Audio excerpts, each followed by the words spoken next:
BBR TV న్యూస్కు స్వాగతం. నేను మీ హనుమంతరావు. చలో పంచదారుల కార్యక్రమాన్ని అనకాపల్లి జిల్లాలో ఉన్నటువంటి హిందూ మనోభావాల మీద గౌరవం ఉన్నటువంటి వ్యక్తులు కానీ భక్తులు కానీ వైఎస్ఆర్ కాంగ్రెస్ పార్టీ నాయకులు శ్రేణులు పెద్ద ఎత్తున వచ్చి ఆ కార్యక్రమాన్ని విజయవంతం చేశారు. ఆ చేయడం ద్వారా రాష్ట్ర వ్యాప్తంగా ఈ ప్రాంతంలో జరుగుతున్న దోపిడీ, కూటమి నాయకులు చేస్తున్న దోపిడీని రాష్ట్ర వ్యాప్తంగా ప్రజానీకానికి వైఎస్ఆర్ కాంగ్రెస్ పార్టీ చూపించగలిగింది. ఇటువంటి సందర్భంలో ఆ రోజు మేము వైఎస్ఆర్ కాంగ్రెస్ పార్టీ మా ఆర్సీ కుర్సా కన్నబాబు గారు కానీ ధర్మశ్రీ గారు కానీ మేము ఒకే డిమాండ్ చేసాం. ఈ పంచదారులు ఏదైతే పుణ్యక్షేత్రం ఉందో ఆ పుణ్యక్షేత్రాన్ని 30 కిలోమీటర్ల రేడియేషన్లోని నో మైనింగ్ జోన్ కింద ప్రకటించాలని చెప్పి డిమాండ్ చేసాం.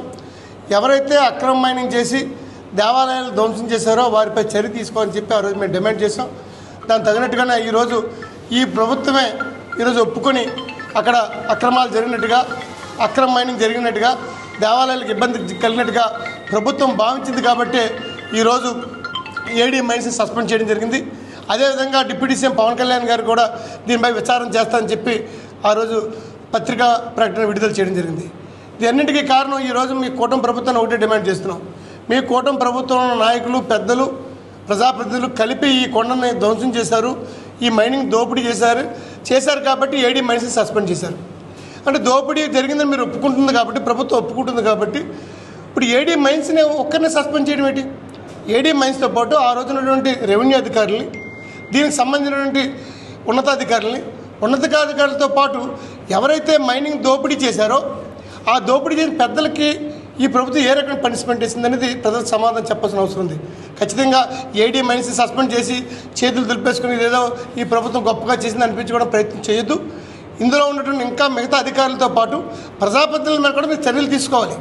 ఈ దోపిడీకి కారణమైనటువంటి ప్రజాప్రతినిధుల మీద కూడా మీరు చర్య తీసుకోవాలని చెప్పి వైఎస్ఆర్ పార్టీ తరఫున డిమాండ్ చేస్తున్నాం.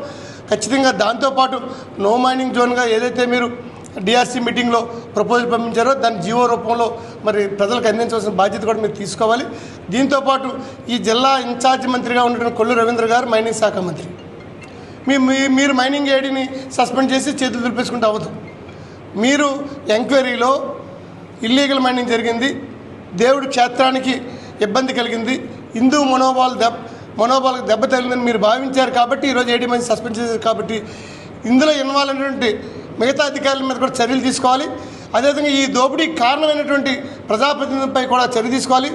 ఏదైతే మీరు జీవో ఇచ్చారో, మైనింగ్ కోసం జీవో ఇచ్చారో ఆ సంస్థ మీద కూడా మీరు కఠినంగా చర్య తీసుకోవాలని చెప్పి ప్రభుత్వాన్ని డిమాండ్ చేస్తున్నాం.